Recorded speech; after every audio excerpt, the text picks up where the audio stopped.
Screams tore through Times Square like thunder, cracking open the sky as the first infected man collapsed under the neon glow. People stopped to stare, phones raised, thinking it was a show, until he snapped his jaw into the neck of the nearest stranger. Blood sprayed across billboards and taxis slammed into each other as panic erupted. His veins blackened like burned wires, skin cold, eyes empty. In seconds, more bodies fell, convulsing, rising as something no longer human. Tourists ran, police fired into the crowd, but bullets barely slowed them. Manhattan was sealed, bridges blocked, subway tunnels welded, but no one realized the worst truth. Several infected had already escaped the crowd, bleeding, stumbling into the night. A group of strangers, Alex, Mia, Derek, and Riley, found themselves trapped in a convenience store, lights flickering, the sound of scratching and snarling outside. They didn't know each other, but now survival chained them together. The outbreak was not just a tragedy, it was the beginning of extinction, and the world had no idea what was coming. News anchors screamed over static. New York is locked down, streets emptied, sirens howled, and helicopters thundered over skyscrapers. Soldiers marched through Brooklyn, firing warning shots as civilians begged for escape. Grocery shelves were stripped bare, windows boarded, children crying in basements. The government shouted through every frequency, "Stay inside, do not engage the infected," but hunger and fear pushed people into the open. Alex and the group moved through alleys like shadows, stepping over bodies still twitching. They heard distant gunfire, then silence, too much silence. They needed a way out, and rumors spread like wildfire. The Holland Tunnel was still open. The city behind them groaned like a dying beast, and every street felt like a grave waiting to be filled. Shadows moved on rooftops. Something watched them through broken windows, and they knew time was running out. New York was crumbling fast, and the infected were learning to follow sound, light, breath. The group had one night to escape before daylight revealed every hiding soul.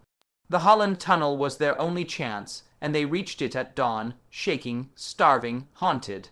The entrance was littered with abandoned cars, doors open, headlights dim like fading heartbeats.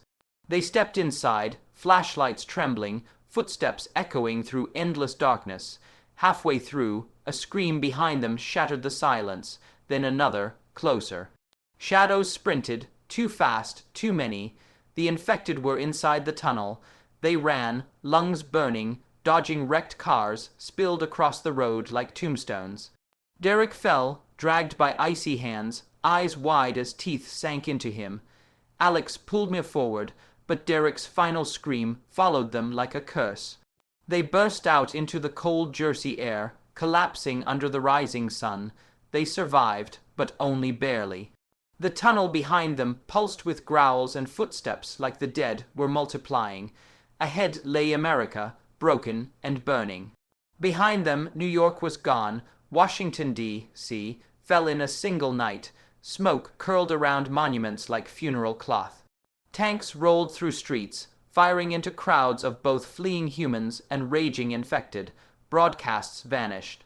The White House windows shattered. Soldiers dragged screaming inside. Alex and the others arrived too late. The city was already a battlefield. They witnessed the Capitol dome flicker under flames, bodies lining the steps like discarded dolls. They hid beneath an overturned bus as helicopters spiraled from the sky, engines failing, crashing into fire. The infected here were different, faster, angrier, as if war itself fed them. Mia whispered, voice shaking, that the country was dying. Derek was gone, Washington was gone, hope felt like a lie, yet a map fluttered from a burning jeep. Chicago circled in red with one message scribbled, possible cure. It was enough to make them stand again, enough to move. If there was even a chance, they had to chase it. Their journey toward Chicago was a descent through hell. Highways became rusted graveyards of cars. Towns stood silent, windows broken, swings swaying in wind that carried the distant screams of the infected. The radio crackled through static. Chicago is still standing. We have the cure. It was the only voice left. They traveled at night, hiding during daylight as infected roamed in packs. In Iowa, they found a farmhouse food, water, beds that smelled like dust and memories. But at midnight, something scraped the door, silent, patient. When Riley peeked through the curtains, she saw not mindless monsters, but infected watching them, breathing slow, eyes filled with calculation. The virus was evolving. They fled before sunrise, heartbroken to abandon the first safety they'd found. Chicago was ahead, but so were creatures that no longer acted like beasts. They hunted like soldiers. Chicago's gates rose like salvation, towering walls, electric fences humming, armed guards scanning survivors. For the first time, Alex felt hope. They were led inside, escorted into a compound filled with survivors, doctors, soldiers. But hope rotted fast. People disappeared during the night. Screams echoed from the lower floors, then vanished beneath anesthetic shock. This wasn't a cure. It was experimentation. Survivors were injected, monitored, torn apart for research. Those who resisted were dragged away. Riley uncovered files showing the truth. Chicago wasn't saving people. Chicago was using them to weaponize the virus. The government didn't want to cure the outbreak. They wanted to control it. The infected were now tools for war. An escape meant death from either side. Alex, Mia, and Riley broke into the lower labs where bodies floated in tanks, twitching, waking. They realized too late they had opened the door to something smarter. The infected that escaped those labs were not like the rest. They could strategize, track footsteps, learn patterns. They whispered, they stalked. Chicago fell from the inside, alarms blaring as electric fences sparked and collapsed. In one night, the city became a maze of fire and screams.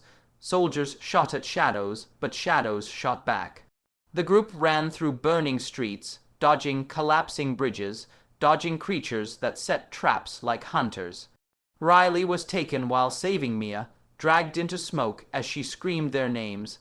Alex saw infected climbing skyscrapers like they remembered being human. Chicago was gone. America was collapsing city by city. There was only one path left north, toward the Great Lakes, where rumor whispered of survivors building a final refuge. But even rumors could be lies, and hope was thinner than breath. Snow fell across the Great Lakes like ashes from the dead sky.